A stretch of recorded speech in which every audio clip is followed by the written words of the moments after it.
नमस्कार दोस्तों, स्वागत है आपका हमारे YouTube चैनल जरदारी क्लासेस में।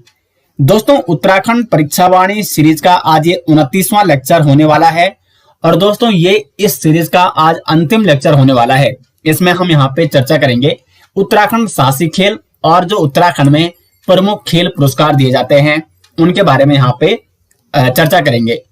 दोस्तों, अब तक इस परीक्षावाणी सीरीज में ये 29 लेक्चर हैं टोटल, जिसमें हमने ये परीक्षावाणी सीरीज समाप्त की है। ये लेक्चर आपको कैसे लगे हैं कमेंट बॉक्स में जरूर बताएं। ये सीरीज आपको कैसी लगी है, कितनी हेल्पफुल आपके लिए सीरीज है, कमेंट बॉक्स में दोस्तों जरूर बताएं। और इस सीरीज के सभी नोट्स आपको जितने भी लेक्चर हुए हैं 29 के 29 लेक्चर, इनके डिटेल्स नोट्स कंप्लीट आपको प्रोवाइड किए गए हैं। लिंक आपको मिल जाएगा इस वीडियो के डिस्क्रिप्शन में, या आप सर्च कर सकते हैं jardari-classes.in। वहां पे परीक्षावाणी सीरीज के डिटेल्स नोट्स पीडीएफ के माध्यम से आपको प्रोवाइड किए जा रहे हैं। तो वीडियो के डिस्क्रिप्शन में लिंक चेक कीजिए, उस पर क्लिक करके आप jardari-classes.in वेबसाइट में जाएंगे, या आप डायरेक्ट गूगल पे सर्च करिए jardari-classes.in और उस पीडीएफ को आप डाउनलोड कर सकते हैं। 29 जो लेक्चर हैं इसके डिटेल्स नोट्स आपको उसमें प्रोवाइड किए गए हैं। तो शुरू करते हैं दोस्तों आज का लेक्चर, और इसमें हम चर्चा करेंगे जो प्रमुख साहसिक खेल हैं उत्तराखंड में, जैसे आपका पर्वतारोहण हो गया, स्कीइंग हो गया, रिवर राफ्टिंग, और प्रमुख पर्वतारोही हैं जो उत्तराखंड के, और राज्य के जो प्रमुख खेल पुरस्कार दिए जाते हैं। अब देखो, आपको ये बताना जरूरी है कि इस सीरीज के समाप्त होने के बाद हम यहाँ पे क्या शुरू करने वाले हैं। तो जल्द ही आपके लिए हिंदी व्याकरण कोर्स शुरू किया जाएगा और 30 दिन में आपको हिंदी व्याकरण का कोर्स कंप्लीट कराया जाएगा। और साथ ही साथ परीक्षावाणी सीरीज समाप्त हो चुकी है। इसी प्रकार से आपके लिए उत्तराखंड जीके एमसीक्यू सीरीज शुरू की जाएगी टॉपिक वाइज डिटेल्स में। तो शुरू करते हैं दोस्तों आज का लेक्चर। शुरुआत करेंगे प्रमुख साहसिक खेल। तो सबसे पहले पर्वतारोहण से बात करेंगे, क्योंकि पर्वतारोहण एक प्रमुख साहसिक खेल है उत्तराखंड में। पर्वतारोहण में यह जानना जरूरी है सबसे पहले नेहरू पर्वतारोहण संस्थान के बारे में। नेहरू पर्वतारोहण संस्थान, जिसकी स्थापना हुई थी 14 नवंबर 1965 को, इसको निम्बी कहा जाता है। ठीक है, नेहरू पर्वतारोहण संस्थान 1965, 14 नवंबर 1965 को इसकी स्थापना होती है। और ये कहाँ स्थित है? तो ये उत्तरकाशी में स्थित है। इसकी स्थापना यहाँ पे क्यों की गई? राज्य में पर्वतारोहण को नियमित ढंग से चलाने के लिए इस संस्थान की स्थापना की गई थी। और 1972 में उत्तराखंड में पर्वतीय विकास विभाग की स्थापना भी की गई।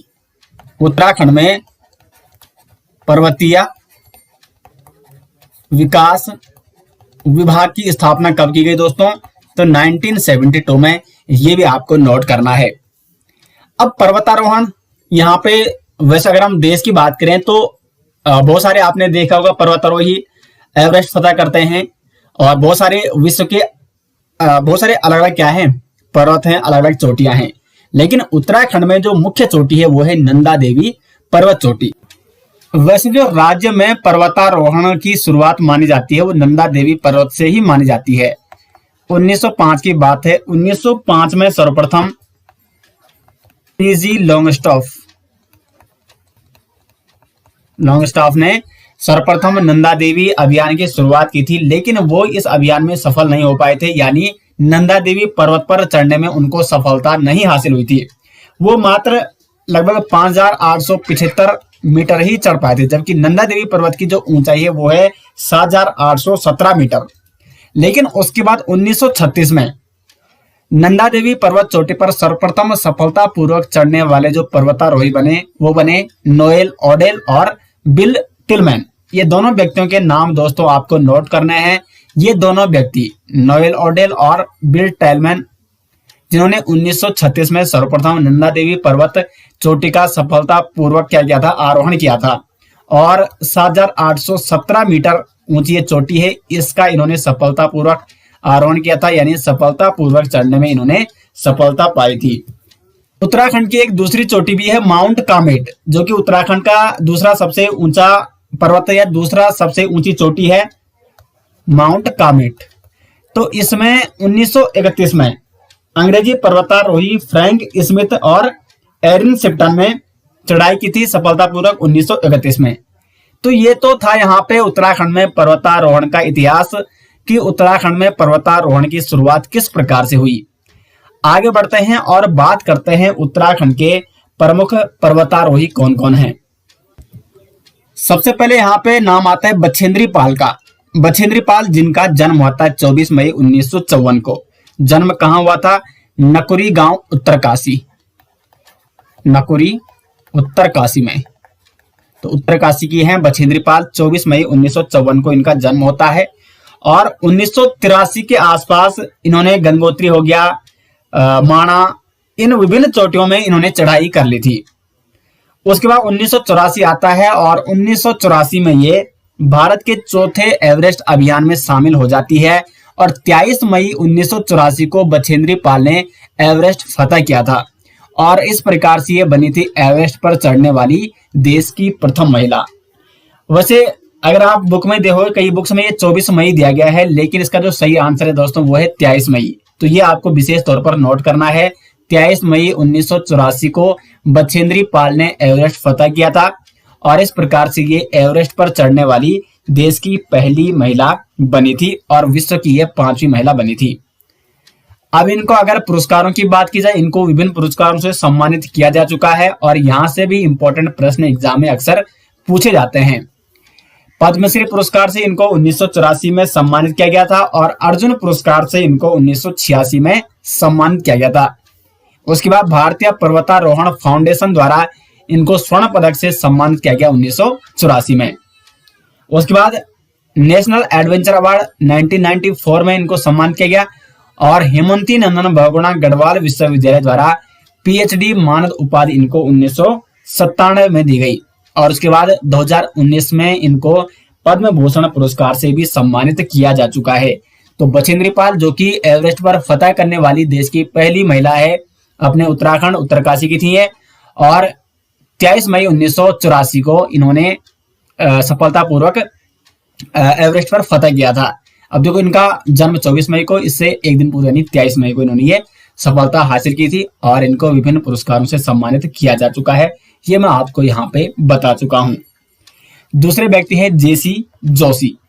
इनका जन्म हुआ था अल्मोड़ा में और ये भी एक पर्वतारोही है और 1965 में इनको अर्जुन पुरस्कार से सम्मानित किया जा चुका है। नेक्स्ट नाम आता है चंद्र प्रभा एतवाल का। देखो मैं ये आपको पिछली वीडियो में भी बता चुका हूं और इस वीडियो में भी लगातार बता रहा हूं कि जो खेल संबंधी सवाल है वो अक्सर इस प्रकार से पूछे जाते हैं। प्रश्न बनेगा कि चंद्र प्रभा एतवाल का संबंध किस खेल से है? ऑप्शन आएगा क्रिकेट, फुटबॉल या आपका बैडमिंटन आएगा या कुछ भी आ सकता है, या और लास्ट ऑप्शन पर्वतारोही, इनमें से कुछ भी हो सकता है। तो इस प्रकार से अगर आपने ये लेक्चर देखा होगा और अच्छे से ये वाला टॉपिक कवर किया होगा तो बड़ा ही सिंपल सवाल बनता है यहाँ से, तो बस आपको पढ़ना जरूरी है। तो चंद्र प्रभा एतवाल इनका जन्म हुआ था 1941 में पिथौरागढ़ में और 1984 में एवरेस्ट अभियान की ये सदस्य थी। उसके बाद अगर इनके पुरस्कारों की बात की जाए तो 1981 में इनको अर्जुन पुरस्कार से सम्मानित किया जा चुका है और 1990 में पद्मश्री अवार्ड से इनको सम्मानित किया जा चुका है और 1994 में नेशनल एडवेंचर अवार्ड से इनको सम्मानित किया जा चुका है। तो चंद्र प्रभा एतवाल जो कि पिथौरागढ़ जनपद से हैं और इनका संबंध भी किस खेल से है तो वो है प्रमुख साहसी खेल पर्वतारोहण। आगे बढ़ते हैं और नेक्स्ट नाम आता है डॉक्टर हर्षवंती बिष्ट का। डॉक्टर हर्षवंती बिष्ट ये हैं पौड़ी जनपद के सुकई गांव की और 1981 में नंदा देवी पर्वत का इन्होंने सफलतापूर्वक आरोहण किया था और 1984 में ये एवरेस्ट अभियान दल की सदस्य रह चुकी हैं। उसके बाद 1981 में इनको अर्जुन पुरस्कार से सम्मानित किया जा चुका है। और एक बहुत इंपॉर्टेंट प्रश्न दोस्तों एग्जाम में ये बन सकता है, मोस्ट इंपॉर्टेंट, क्योंकि ये करंट अफेयर्स का क्वेश्चन है इसी वर्ष का। डॉक्टर हर्षवंती बिष्ट जो कि IMG यानी इंडियन माउंटेन, ये IMF है, ठीक है, IMG नहीं है, IMF है, ये इंडियन माउंटेनियरिंग फाउंडेशन IMF की ये क्या है, पहली महिला अध्यक्ष चुनी गई है। इंडियन माउंटेनियरिंग फाउंडेशन की पहली महिला अध्यक्ष कौन बनी है, तो वो बनी है डॉक्टर हर्षवंती बिष्ट। और ये मोस्ट इंपोर्टेंट प्रश्न बन सकता है करंट अफेयर्स के व्यू पॉइंट से। वैसे हमारी जो सीरीज चलती है करंट अफेयर्स की, उसमें मैंने आपको ये प्रश्न वहां पे कवर भी किया था, तो उसमें आपको वैसे लेटेस्ट अपडेट जो होते हैं उत्तराखंड संबंधी वो आपको लगातार वहां पे बताए जाते हैं। तो उससे भी आपको प्रत्येक वीक हमारी वीकली करंट अफेयर्स की सीरीज आती है, वीडियो आती है, तो उसको आपको जरूर देखना है। उसके बाद नेक्स्ट पर्वतारोही यहाँ पे सुमन कोटियाल, ठीक है। इनका मतलब संबंध किस जनपद से है, तो वह है धारचूला पिथौरागढ़ से, यहाँ के निवासी हैं और 1993 में इन्होंने एवरेस्ट फतह किया था और नेशनल एडवेंचर अवार्ड से इनको सम्मानित किया गया 1994 में। नेक्स्ट है लवराज सिंह धर्मशक्तु, इनका जन्म 1973 में पिथौरागढ़ में हुआ था और 7 बार एवरेस्ट का सफल आरोहण इन्होंने किया था, जो कि एक रिकॉर्ड है। और 2014 में इनको पद्मश्री पुरस्कार से भी सम्मानित किया जा चुका है। तो 7 बार एवरेस्ट का सफल आरोहण करने वाले उत्तराखंड के व्यक्ति हैं लवराज सिंह धर्मशक्तु। उसके बाद कुछ अन्य प्रमुख पर्वतारोहियों की बात कर लेते हैं। सविता कंसवाल, इनका संबंध किस जनपद से, उत्तरकाशी जनपद से है और इनके बारे में मैंने आपको करंट अफेयर्स में कई बार बता रखा है। हाल ही में वर्ष 2022 में इन्होंने कुछ ही मई में, ठीक है, मई में इन्होंने एवरेस्ट फतह किया था सविता कंसवाल ने, और ये मैंने आपको वैसे बता दिया था इससे पहले कई वीडियोज में। चंचल सिंह, ये भी पर्वतारोही है। मोहन सिंह गुंजवाल, हरीश चंद्र रावत, हर्षवर्धन बहुगुणा, हुक्म सिंह रावत, तो ये कुछ अन्य पर्वतारोही हैं राज्य के, जो कि आपको ध्यान रखने हैं। तो ये तो थे दोस्तों पर्वतारोही। फिर आगे बढ़ते हैं और नेक्स्ट जो साहसिक खेल है वो है स्कीइंग। स्कीइंग, इसमें ये बर्फ के ऊपर होता है इस प्रकार से। अब यहाँ से ज्यादा प्रश्न वैसे नहीं बनते हैं, यहाँ से 2 प्रश्न बनते हैं। एक प्रश्न ये बनता है कि चमोली जिले में स्थित स्कीइंग के लिए प्रसिद्ध स्थान कौन सा है, या प्रश्न इस प्रकार से बनता है कि उत्तराखंड राज्य में स्थित स्कीइंग के लिए प्रसिद्ध स्थान है जो ओली, वो किस जनपद में स्थित है, तो वो है आपका चमोली में, और ये स्कीइंग के लिए प्रसिद्ध है। और ओली में रज्जु मार्ग, जिसको ओली परियोजना भी कहा जाता है, इसका शुभारंभ कब हुआ था, जुलाई 1983 में। शुभारंभ किसके द्वारा किया गया, इंदिरा गांधी जी के द्वारा ये किया गया था। और स्कीइंग खेल महोत्सव ओली में कब इस शुरुआत था, तो 1987 में। यहाँ पे 1987 से प्रतिवर्ष यहाँ पे गढ़वाल मंडल विकास निगम द्वारा स्कीइंग महोत्सव को मनाया जाता है, जो कि जिसकी शुरुआत 1987 में हुई थी। उसके बाद जैसे रिवर राफ्टिंग, ये भी एक यानी जल क्रीड़ा, रिवर राफ्टिंग, जल क्रीड़ा जिसको कहा जाता है, पानी में आपने देखा होगा रिवर राफ्टिंग की जाती है। तो रिवर राफ्टिंग के लिए प्रसिद्ध है, जैसे टिहरी बांध जलाशय हो गया, वहां पे आपने देखा होगा जब आप जाते होंगे टिहरी डैम घूमने, तो वहां पे रिवर राफ्टिंग के लिए प्रसिद्ध है टिहरी बांध। और आसन बैराज हो गया, और उत्तराखंड में इतनी सारी नदियां हैं, तो रिवर राफ्टिंग भी एक प्रसिद्ध साहसिक खेल है उत्तराखंड का। उसके बाद दोस्तों आगे बढ़ते हैं और बात करते हैं राज्य के प्रमुख खेल पुरस्कारों के बारे में। तो सबसे पहले यहाँ पे आता है देवभूमि उत्तराखंड खेल रत्न पुरस्कार। तो पहला देवभूमि उत्तराखंड खेल रत्न पुरस्कार जो दिया गया 2013 में दिया गया, क्योंकि राज्य में खेल रत्न पुरस्कार 2013 में इनकी शुरुआत हुई थी। तो पहला देवभूमि उत्तराखंड खेल रत्न पुरस्कार से सम्मानित किया गया जसपाल सिंह राणा को, जिनका संबंध निशानेबाजी से है। और जो पिछला लेक्चर था, लेक्चर नंबर 28, उसमें मैंने इनके बारे में आपको डिटेल्स में बता दिया है कब इनको कौन कौन से पुरस्कारों से सम्मानित किया गया है। जसपाल सिंह राणा प्रमुख निशानेबाज, और देखो खेल निशानेबाज से इनका संबंध है। 2013 में इनको देवभूमि उत्तराखंड खेल रत्न पुरस्कार से सम्मानित किया गया था। ये सभी खिलाड़ियों के बारे में मैं आपको पिछली वीडियो में बता चुका हूं। उसके बाद स्वर्गीय त्रिलोक सिंह बसेड़ा, इनका संबंध फुटबॉल से है। 2014 में इनको देवभूमि उत्तराखंड खेल रत्न पुरस्कार से सम्मानित किया गया। उसके बाद है स्वर्गीय राम बहादुर छेत्री, इन दोनों को मरणोपरांत देवभूमि उत्तराखंड खेल रत्न पुरस्कार से सम्मानित किया गया है। और इनका संबंध भी, यानी राम बहादुर छेत्री का संबंध भी फुटबॉल से है। 2015 में इनको इस पुरस्कार से सम्मानित किया गया। 2016 में गुरमीत सिंह को सम्मानित किया गया, जिनका संबंध एथलीट से, ये एथलीट खिलाड़ी हैं। 2017 में एकता बिष्ट को देवभूमि उत्तराखंड खेल रत्न पुरस्कार से सम्मानित किया गया, इनका संबंध क्रिकेट से। 2018 में मनीष रावत को, जो कि एथलीट हैं। और 2019 में मनोज सरकार, जो कि बैडमिंटन खिलाड़ी हैं, इनको देवभूमि उत्तराखंड खेल रत्न पुरस्कार से सम्मानित किया गया। उसके बाद से अभी तक ये सम्मान मतलब बीच में ये रुक गया था, कोविड भी आ गया था, तो सम्मानित नहीं किया गया खिलाड़ियों को। उसके बाद बात आती है देवभूमि उत्तराखंड द्रोणाचार्य पुरस्कार। अब देखो द्रोणाचार्य पुरस्कार किसको दिया जाता है, जो कोच होते हैं। और जो कोच होते हैं और जिन खिलाड़ियों को उनके द्वारा कोचिंग दी जाती है, अगर वो खिलाड़ी किसी खेल में मतलब किसी खेल में पदक दिलाते हैं या किसी खेल को में कुछ उत्कृष्ट योगदान देते हैं, तो उन कोचों को देवभूमि उत्तराखंड द्रोणाचार्य पुरस्कार से सम्मानित किया जाता है। जैसे 2013 में हरसिंह थापा को, ये बॉक्सिंग खेल से इनका संबंध है, तो हरसिंह थापा को 2013 में देवभूमि उत्तराखंड द्रोणाचार्य पुरस्कार से सम्मानित किया गया और देवभूमि उत्तराखंड द्रोणाचार्य पुरस्कार से सम्मानित होने वाले ये प्रथम व्यक्ति हैं। उसके बाद नारायण सिंह राणा, निशानेबाजी से इनका संबंध था, 2014 में इनको इस पुरस्कार से सम्मानित किया गया। 2015 में रेणु कोहली, जिनका संबंध है एथलेटिक्स से। 2016 में सुरेंद्र सिंह भंडारी, जो कि एक ओलंपियन है, इनको देवभूमि उत्तराखंड द्रोणाचार्य पुरस्कार से सम्मानित किया गया।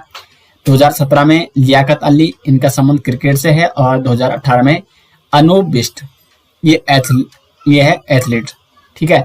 और ये मनीष रावत के कोच थे। देखो 2018 में अनूप बिष्ट, जो कि मनीष रावत के कोच है, इनको देवभूमि उत्तराखंड द्रोणाचार्य पुरस्कार से सम्मानित किया गया। जबकि मनीष रावत, ये भी एथलीट है, इनको 2018 में ही 2018 के लिए। अब देखो यहाँ पे एक पॉइंट सोचने वाला है, अगर हम बात करें किस वर्ष इनको सम्मानित किया गया, तो वैसे तो इनको 2020 से 21 में सम्मानित किया गया, लेकिन किस वर्ष के लिए सम्मानित किया गया, तो 2018 के लिए। 2018 में इस खेल में उत्कृष्ट योगदान देने के लिए मनीष रावत को सम्मानित किया गया देवभूमि उत्तराखंड खेल रत्न पुरस्कार से, ठीक है। तो ये आपको विशेष तौर पर नोट करना है, नहीं तो आप कंफ्यूज हो सकते हो कि दिया तो 2000।